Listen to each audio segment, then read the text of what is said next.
Ha, esimda. Bo'ldi, turing. Qo'mitaga hozir kelaman. Xo'p, mayli.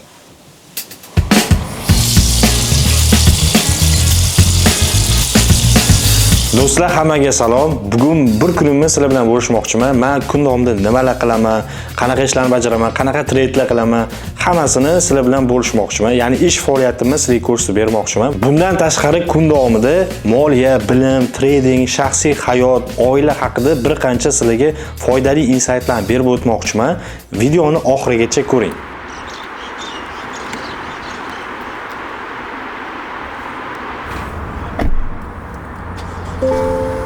Do'stlar, men uchun bugun ideal kun.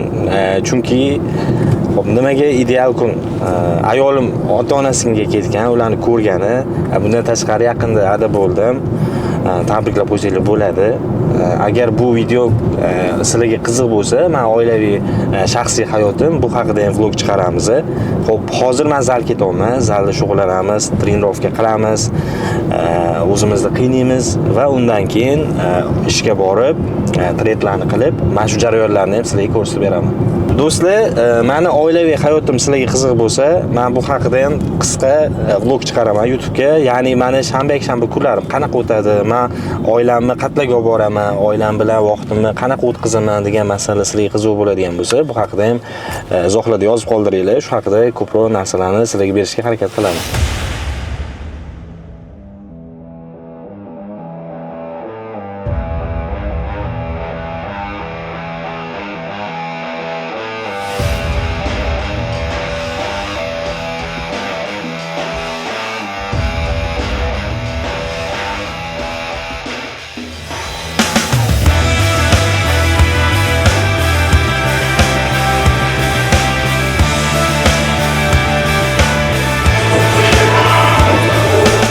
Do'stlar, men o'zi 2021-yildan beri zalga chiqaman. Xo'p, zalga chiqishda eng birinchi maslahatlardan biri bu, siz agar semirib ketgan bo'lsangiz, sizda ortiqcha vazn bo'lsa, darrov ozishga shoshilmang, chunki odamning o'zini limiti bo'ladi. Ya'ni siz bir kunda maksimum yo'qotadigan kaloriyangiz bo'ladi. Undan ko'p kaloriya yo'qota olmaysizda. Ko'pchilik zalga chiqadi-da, begovoy daroshkada 1 soat, 1,5 soatlab yurishadi. Uni foydasi yo'q do'stlar. Men o'zim boshida ortiqcha vazn bo'lganmanda ham sekin-sekin yo'qotiladi. Birinchi navbatda unutmanglar, bitta gap bor, bodybuilderlar orasida ham sani tanangni qurish uchun 80% ovqat, ya'ni ovqatlanish hal qiladi, 20% mana bu zaldagi mashqlar hal qiladi. Unutmanglar, siz zalga kelib, ming og'ir vez ko'tarasizmi, har xil toshlarni ko'tarasizmi, ko'chaga chiqib xohlagan narsangizni yeb yursangiz, hech narsa o'zgarmaydi. Qaytaga battar semirib ketasiz. Ko'pchilik ko'ramiz, 1-2 oy dieta qilib yuradida, 3-oy dietani qo'yib yuborish bilan sraz hisob tashlaydi. Bu narsa eng yomon narsa. O'shaning uchun qanaqa tushuntirsam ekan, ozish tana qurishni oshxonadan boshlanadigan gap bor. Bodybuilderlar orasida. O'shaning uchun birinchi navbatda ratsionni to'g'irlash kerak. Yaxshi yotib turish kerak va stressga ko'p berilish kerak emas.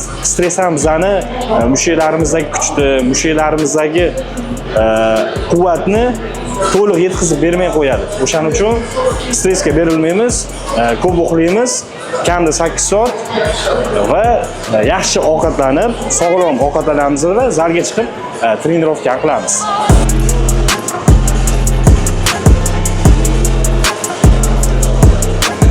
Do'stlar, zalga chiqayotganimga ham 4 yil vaqt bo'ldi. Mana shu 4 yil ichida yaxshigina menda transformatsiya bo'lgan, ya'ni yog'larni eritganman, o'zimni xohlayotgan tana vaznimga, xohlayotgan tana tuzilishimga anchasiga erishganman. Bundan keyin bari to'xtab qolmayman, buni yana ham o'stirishga harakat qilaman. Rasmda bo'lsa chiqadi, ko'rasizlar, qanchalik darajada transformatsiya o'zgarish bo'lganligini. O'shandan ham o'zingizlar xulosa qilib olsanglar bo'ladi.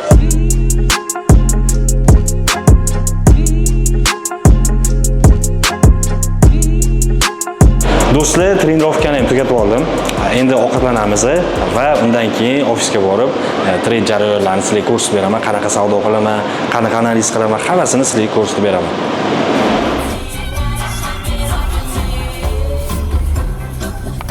Charchaysizmi muxonlar? Ha, juda ham. Nima bo'pti? Mayli, ovqat ovqatlansa energiya kelib qolar. Zalda trenirovkani boshlashdan avval energetik bilan kreatin ichaman doim. O'sha energetik ichishni to'xtatishim kerak, chunki energetik zalda energiya beradi-yu, zaldan keyin hamma energiyani tortib oladi. Odam kuchsizlanib, lanch bo'lib qoladi. Shuning uchun zalga chiqmoqchi bo'lsanglar, chiqayotgan bo'lsanglar, energetik ichmanglar. Lutchi pre-workout degan narsalar bor.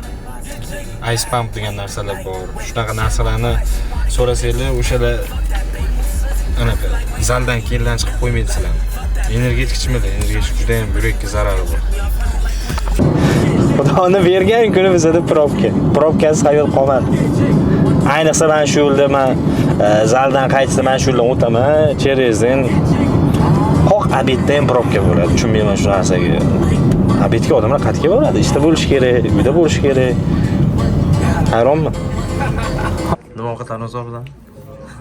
Bizda farel balig'ini yeymiz va uglevod uchun pyure. И manda kartofel подамашним, чиабата и anaqa bitta napitcha.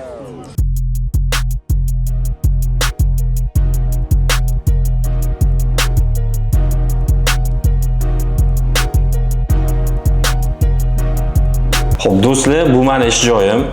To'g'risi bu yerda minimalizm, ortiqcha narsam o'zi yo'q. Menga bitta monitor, bitta kompyuter va telefonim orqali men bemalol savdoni amalga oshirsam bo'ladi. Ba'zi bir treyderlarni ko'ramiz, oldiga 3-4 ta monitorni terib tashlaydi. To'g'risi menga bu narsa yoqmaydi. Menga bitta monitor bo'lsa yetadi o'shaning o'zi. Ekstra o'zingizlar telefondan bemalol savdolarni amalga oshirsangiz bo'ladi. O'zi monitor nimaga kerak bo'ladi? Monitor bu grafiklarni kengroq o'lchamda ko'rish uchun, kattaroq ekranda ko'proq ma'lumotlarni ilib olish uchun kerak bo'ladi. Xo'p, hozir men nima qilaman? Men hozir analiz qilaman o'zim savdo qiluvchi instrumentlarda va agar vaziyat bo'lsa, bitim ochaman. Agar vaziyat bo'lmaydigan bo'lsa, limit qo'yishim mumkin. Ya'ni narx qayergadir borganda meni o'sha bitim aktivlashadigan limitlar qo'yishim mumkin. Hozir demak, sizlar bilan birgalikda analiz qilib, o'shalarni hozir sizlar bilan analiz qilamiz. Vaziyat bo'lsa, savdoga kiramiz. Muhojirga analiz qilguncha siz chalkib kelmayapti. Men bitta savol beraman. Ofis nima uchun sizga kerak? O'sha savol. Ofis bu nima uchun kerak? Asosiy bu baribir odam ofisda kelsa seriozniy qaraydi ishiga. Uyda o'tirsa unchalik erinchoqlik bo'ladi. Umuman qaraganda bitta gap bor. Inson divanni ko'rsa uxlagisi keladi, to'g'rimi? O'shaning uchun uyda divanlar ko'p. U divanni ko'rgandan keyin insonda erinchoqlik boshlanadi. Bu endi psixologiya bilan bog'liq. O'shaning uchun ham bu yerda men uncha divan qo'ymaganman, ishga fokusim ko'proq bo'lsin va men ko'proq chalg'imasdan o'sha ishimni qilib, analizlarimni qilib, keyin uyga borib, o'sha mashg'ulotlarimni amalga oshirsam bo'ladi. Va ofis men oldimga ko'p insonlar keladi, ko'proq maslahat olish uchun keladi, konsultatsiyaga keladi. Ba'zi bir insonlarning trendlari umuman o'xshamaydi-da, lekin bilimi bor, hamma narsa bor, lekin azartga kirib ketgan bo'ladi. O'sha insonlarga konsultatsiya beramiz. Men o'zim bundan tashqari pro firmalarning hisoblarida ishlayman. O'sha pro firmaning ekzamenlarini o'tab beraman ba'zi bir insonlarga. Meni ishlab beruvchi shartlarim, hammasi to'g'ri kelsa, ularning ekzamenlariga o'tib beraman. Shunaqa aslida shunaqa. Ba'zi bir holatlarda o'zimga o'qitishga o'quvchi olishim mumkin, tradingni o'rgatishim mumkin, shogird olishim mumkin va o'shalarga tradingni o'rgatib, ofis asosan shu uchun kerak menga. Super. Qani endi analizni tushuntirib bering. Xo'p, hozir biz TradingView saytiga kirganmiz va USD bu yerda USD va Shveysariya franki valyutning parasida turibmiz. 4 soatlik time frame'da ICT bo'yicha analiz qildim. Xo'p, ICT bo'yicha narx tushuvchi trendda bo'lgan va mana bu zonagacha tushgan. Xo'p, xuddi shu zonada istoriyada qaraydigan bo'lsak, mana bu yerda order block joylashgan. Order block nimaligini menimcha ICTchilar bilsa kerak. Order block nima degani? Order block bu impulsdan avvalgi bitta switch hisoblanadi. Ya'ni tushuvchi trend bo'lsa, tushuvchi trend boshlanishidan avvalgi o'suvchi trendni belgilovchi, o'sha o'suvchi trendni ifodalovchi yashil switch hisoblanadi. Mana shu order block, ya'ni narxi o'sha zonaga chiqqanda blok bo'lib qoladi va o'sha yerdan pastga tushib ketadi. Mana shu narsa order block deyiladi. Ya'ni bitta order blokimiz mana bu yerda bo'lgan, kattaroq qilib ko'rsataman va narx xuddi mana shu order blokdan chiroyligini qaytib olgan. Hozir endi narx yuqoridagi likvid va order blok zonalarigacha o'sib berish kerak. Bitta order blokimiz bor va xuddi shu zonada imbalans ham narx tashab ketgan ekan. Mana bu yerda xuddi shu zonada imbalans zonasi ham joylashgan va narx bu yerga chiqishgacha, ya'ni chiqishdan avval mana bu yuqorida turgan likvid zonalarni yechish kerak. Ya'ni mana bu likvid zonalarni belgilab qo'yganman dollar belgisi bilan. Xo'p, ungacha biz savdoga kirmay turamiz. Biz qachon savdoga kirsak bo'ladi? Narx birinchi navbatda mana bu yuqoridagi likvid zonalarni yechish kerak, ya'ni mana bu zonalarni buzish kerak. Buzgandan keyin narx yana likvid zonalargacha qayta o'qilishi kerak. Va xuddi shu tochkada biz o'rta muddatli long pozitsiyasiga kirsak bo'ladi. Ideya shunaqa. Lekin hozir vaziyat emas, chunki bizda narx likvid zonalarni yechmasdan turib pastga tushib ketishi mumkin, chunki narx tushuvchi trendda. O'shaning uchun hozircha savdoga kirmay turganimiz ma'qul. Umuman meni shaxsiy hayotimga qiziquvchi trader bir kunda nima ishlarni qiladi degan savollarni o'ziga berib yurgan insonlar uchun video chiqaryapmiz.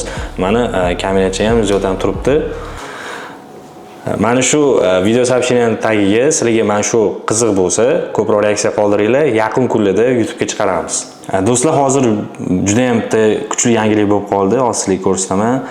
Meni signal kanalimning foydalanuvchisi bergan signalimdan foydalanib 13 ming AQSh dollarni ishlab olibdi. Hozir sizlarga shu bilan yozishganlarimni ko'rsatib bermoqchiman. Bu yerda yozgan Sobik o'quvchimiz sekundda ishlab yubordim deb yozganlar. 15 minglik prop hisobni 23590 dollarga chiqargan. Men bugunning o'zida men savdoga kirgan va 13 ming dollar daromad qilgan. Juda ham to'g'risi nerealniy natija. 13 ming dollar endi so'mda qancha bo'lishini o'zingizlar hisoblab olinglar. Do'stlar, kelinglar, shu o'rinda sizlarga bitta narsa haqida ma'lumot berib o'taman. Ya'ni prop firmalar nima, qanday ishlanadi, proses umuman olib qaraganda qanday amalga oshiriladi.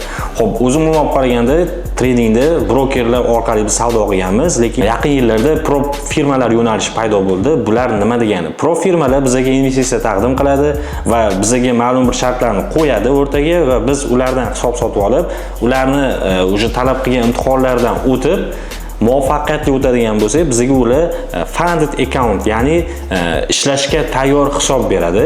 Biz mana shu hisobdan ishlangan daromadimizni har 14 kunda, har 7 kunda, har 30 kunda, endi prop firmani saytida yozilgan yechish kunlariga qarab yechib olsak bo'ladi.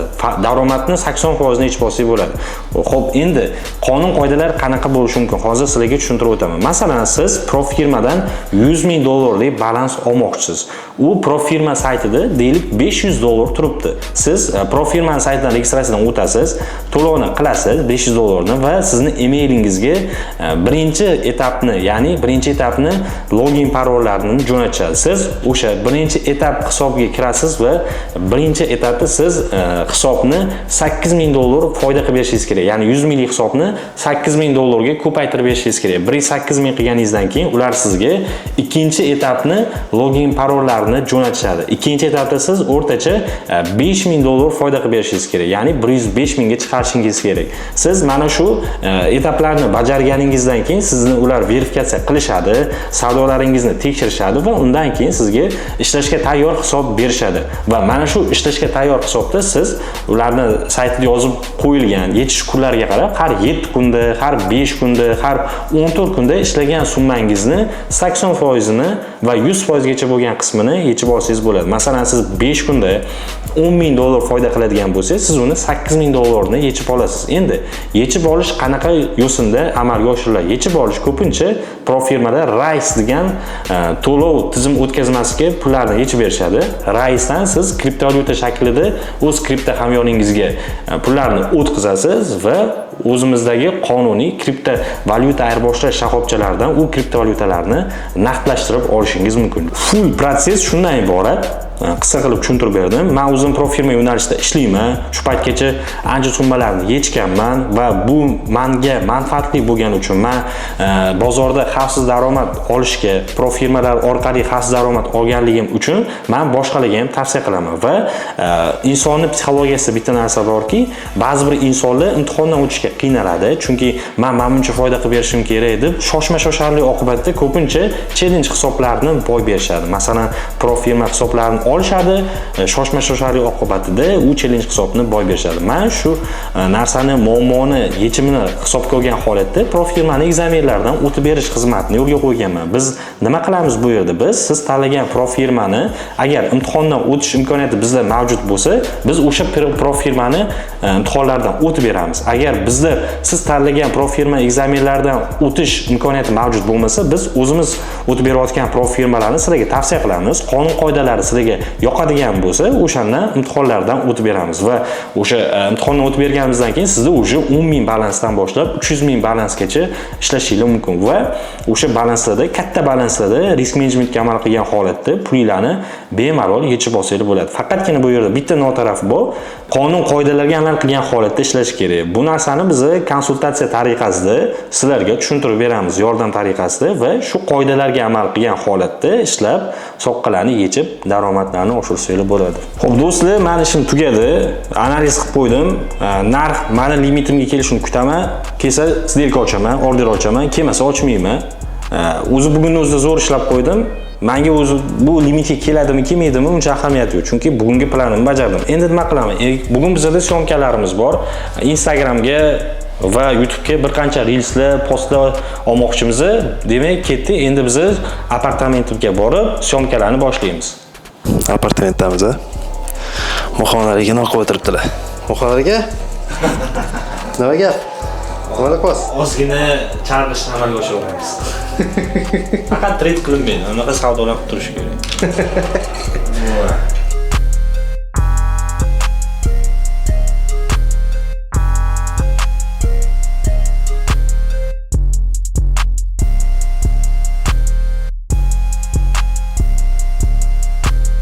Xo'p, bizda syomkalar tugadi va nihoyat odam vobshe charchab ketdi. O'shaning uchun bugun bitta jiddiy qilamiz.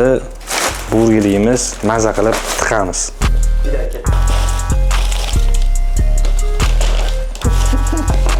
O'zi 3 ta burger, 2 tasini mayman. Yoqimli ishtaha. Bu hadischa. Dubayda burgerlar eng o'xshaydigani bor, Dubaydagi burgerlarga. McDonald's, Burger King eng o'xshaydigani mana shu o'zi. Burger King o'xshaydi, ustalik.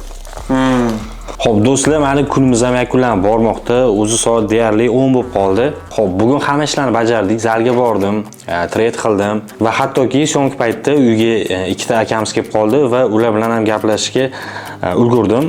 Men o'zimga yangi bir odatni shakllantirishga harakat qilyapman, ya'ni eng yaqin maqsadlaringizni, eng sizga muhim bo'lgan maqsadlarni yozib borish. O'zi bitta gap bor, maqsadlar, ya'ni planlar qog'ozga tushmas ekan, ular shunchaki orzu, xom xayol bo'lib qolaveradi degan gap bor. O'shaning uchun har bitta maqsadingiz bo'ladimi, planingiz bo'ladimi, uni qog'ozga tushirib, aniq datalarigacha yozib qo'yishga harakat qiling. Siz bu narsani bir qancha usullar orqali amalga oshirishingiz mumkin. Ya'ni siz bu yerda kategoriyalarga bo'lib chiqasiz. Oylik maqsadlar, yarim yillik maqsadlar va yillik maqsadlar. Bu birinchi kategoriya. Ikkinchisi shaxsiy maqsadlar, oilaviy maqsadlar, ya'ni oilangizga aloqador bo'lgan maqsadlar. Uchinchisi bu sayohat maqsadlari, ya'ni bu nima degani? Men bu paytgacha deylik, aprel hozir mart oyi bo'lsa, may oyigacha men buncha davlatga sayohat qilaman. Yilning oxirigacha buncha davlatga sayohat qilaman-da, dunyo qarashimni o'stiraman degan bir qancha maqsadlarni amalga oshirsangiz bo'ladi. Bugun videoni tomosha qilish jarayonida meni kunimning bir qismini sizlar bilan bo'lishga harakat qildim va zalga chiqdim. Men 2021-yildan beri to'xtovsiz ravishda zalga chiqishda davom etmoqdaman, ya'ni o'zimni irodamni yana ham kuchli qilish uchun. Xo'p, siz o'zingiz yoqmagan ish harakatini har safar qilganingizda sizni irodangiz bir pog'ona yuqorilaydi, shuni unutmang. Yana bir insight o'rnida shu narsani aytmoqchiman sizlarga, bu to'g'ri odatlarni shakllantirish. To'g'ri odatlarga nimalar kiradi? Ko'proq suv ichish, masalan, spirtli, gazli, energetik ichimlarni tashib, faqatgina suv ichishga o'tish, to'g'ri ovqatlanish, fast foodlar, milliy taomlar, osh, banti, somsani tiqavermasdan sog'lom ovqatlanishga o'tish. Masalan, o'zimdan kelib chiqadigan bo'lsam, bugun kechqurun jiddiy qildim. Ya'ni jiddiy degani siz dietangizni bir safar buzasiz va ertasiga yana dietaga o'tib borasiz. Har doim jiddiy amalga oshirganimda, ya'ni dietamni buzganimda o'zimni qanaqadir noqulay his qilaman. Chunki shuncha kun davom etayotgan dieta planimni buzib qo'yapman degan narsa o'tadi. Bundan tashqari har kuni vaqtli yotib, vaqtli turish. Bu narsa juda ham muhim. Imini hozirgi kunda bu narsa menda ham kuzatilyapti. Kech uxlab, kech turish menda ham kuzatiladi. Ya'ni soat 1-2 bo'lib ketadi. O'sha internet, YouTube, Instagramda odam qolib ketadi-da, ertasiga soat 10-12 gacha uxlab qoladi. Bu narsa juda ham yomon. Ya'ni bu narsa bizani testosteronimizni, erkaklik gormonini tushirib yuboradi. O'zingiz bilasiz, testosteron tushgan insonni ayoldan farqi qolmaydi va uni hayotda hech qanaqa qiziqishi bo'lmaydi. O'zini hayotda rivojlanishga hech qanaqa kuch, energiya topa olmaydi. Har kuni ertalab sport bilan shug'ullanishga odatlaning. Sizni qoningizni aylantiradi, qonlaringizni suyultirib beradi va siz kun bo'yi yaxshi kayfiyatda ishlaringizni davom ettirasiz. Bundan tashqari asosiy o'rinda oilani qo'yish kerak. Ya'ni oila har doim birinchi o'rinda biz uchun bo'lishi kerak. Biz oilamizni ta'minlashimiz kerak, oiladagilarga g'amxo'rlik qilishimiz kerak. Umuman olib qaraganda bitta gap bor, erkak baxtli bo'lmaydi. Erkak o'zini doim baxtiyor hismaydi, lekin u oilasini baxtli qiladi degan narsa bor. O'sha narsa shaxsiy fikrimcha bu realniy narsa. Ya'ni biz har doim qanaqadir bosim ostida, depressiyada yuramizki, oilamizni ta'minlab qo'yish uchun, oilamizni baxtli qilish uchun baribir bu narsa biz uchun eng prioritet hisoblangan narsa bo'lishi kerak deb hisoblayman. Videoni boshida ta'kidlagandek, bugun meni ideal bo'sh kunim desam bo'ladi. Xotinim bolam bilan birgalikda ota-onasiga ketgan va meni ishlashga, sizlar bilan butun kunimni yoritib borishga meni vaqtim bo'ldi. Umuman olib qaraganda, meni har kunim ham shunaqa o'tavermaydi. Videoni boshida sizlarga ta'kidladim, bu ideal kun dedim. Ya'ni meni ayolim hozir ota-onasinikida, bolam bilan birgalikda.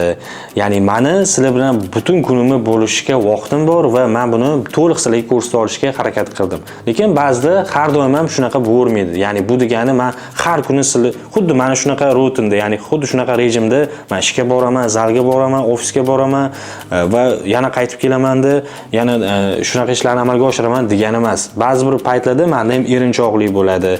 Lekin men imkon qadar men shu narsani yengib, tizimli ravishda odatlanishga harakat qilaman. Bugun bundan tashqari juda ham xursand bo'ldim rezultatlardan. Ba'zi bir treyderlarimiz $10,000 pullarni ishlab topishdi. Har doim ham shunaqa bo'lavermaydi. Oyni 15 yorug', 15 qorong'u deganlaridek treytda ham biz yaxshigina minusda qilib turamiz ba'zida. Umuman olib qaraganda butun bir tadbirkorni oladigan bo'lsak, u har doim pul topa olmasligi mumkin, lekin vaqti kelib yillar davomidagi minusni bir kunlik foydasidan chiqarib olish mumkin. Bizda ham xuddi shunaqa. O'shaning uchun treyt taraflama ham qaraydigan bo'lsak, savdo jarayonida siz har doim foyda qila olmasligingiz kelajakda ham siz foyda qilmaysiz degani emas. Ba'zi bir kunlarda siz juda ham zo'r foyda qilishingiz mumkin. O'shaning uchun irodangizni mustahkamlagan holatda, umidsizlikka tushmagan holatda o'zingizni sohangizga jiddiy qarashni maslahat beraman. Xoh treyderlik bo'lsin, xoh boshqa sohada ishlayotgan inson bo'lsa ham, baribir o'sishga harakat qilish kerak inson. Bitta joyda qotib qolmasligi kerak. Bitta gap bor, eng katta risk bu hech narsa qilmaslik, joyda qotib qolish degan narsa bor. Ya'ni siz risk qilib nimanidir o'rganasiz. Risk qilmasangiz siz hech narsani o'rganmaysiz, doimo qotib qolasiz va sizning daromadingiz ham doim kamayib boradi. U yoshimiz o'tishi bilan bizani xarajatlarimiz doim oshib borishini men kuzatmoqdaman, o'zimning shaxsiy tajribamda. Masalan, 3 yil avval menga $2,000 juda ham zo'r yetardi.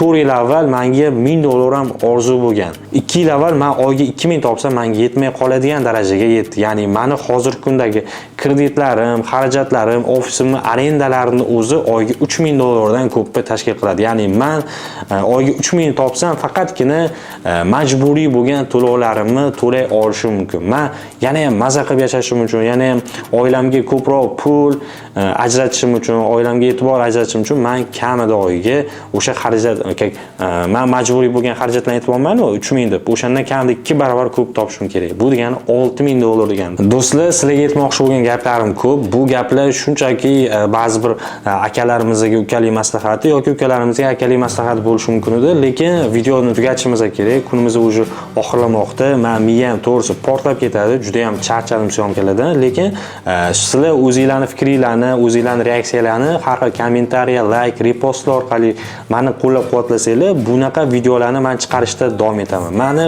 to'g'risi bunaqa videolar chiqarishdan maqsadim sizlarga ko'proq motivatsiya berish va sizlarning o'sishingizga o'zimni shaxsiy tajribamni ko'rsatish hisoblanadi. O'shaning uchun mana shunaqa videolarimni iloji boricha qo'llab-quvvatlanglar va unga aktivlik ko'rsatinglar. Do'stlar, bu videoni ko'rganingiz uchun sizlarga alohida rahmat. Endi esa men ozgina PlayStation o'ynayman va uxlashga yotaman. Sizlarga esa barcha ishlarda omad tilab qolmoqchiman. Keyingi videolarda ko'rishguncha xayr. Bam. Oba. Oba. Oba. Oba. Oba. İşte yani.